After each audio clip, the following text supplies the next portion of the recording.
திருப்பூரில் இன்று நடைபெறவுள்ள திமுக மேற்கு மண்டல மகளிர் அணி மாநாட்டில் முதலமைச்சர் மு.க.ஸ்டாலின் பங்கேற்க உள்ளார்.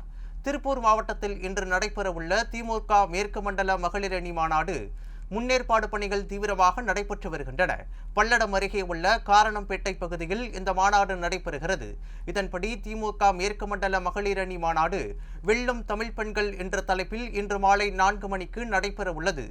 மாநாட்டிற்கு துணை பொதுச் செயலாளர் கனிமொழி எம்பி தலைமை தாங்குகிறார். இதில் முதலமைச்சர் மு.க.ஸ்டாலின் சிறப்புரையாற்றுகிறார். பொதுச் செயலாளர் துரைமுருகன், பொருளாளர் டிஆர்பி பாலு, முதன்மை செயலாளர் கே.என். நேரு உள்ளிட்ட நிர்வாகிகள் முன்னிலை வகிக்கிறார்கள். கரூர் மாவட்ட செயலாளர் செந்தில் பாலாஜி வரவேற்று பேசுகிறார். 234 சட்டமன்ற தொகுதிகளில் இருந்தும் சுமார் 2 லட்சம் பெண்கள் பங்கேற்க உள்ளதாக கூறப்படுகிறது.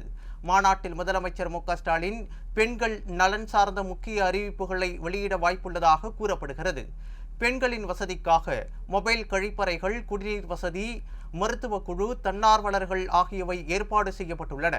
மாநாடு முடிந்து செல்லும் பெண்களுக்கு இரவு உணவும் வழங்கப்பட உள்ளது என தெரிவிக்கப்பட்டுள்ளது.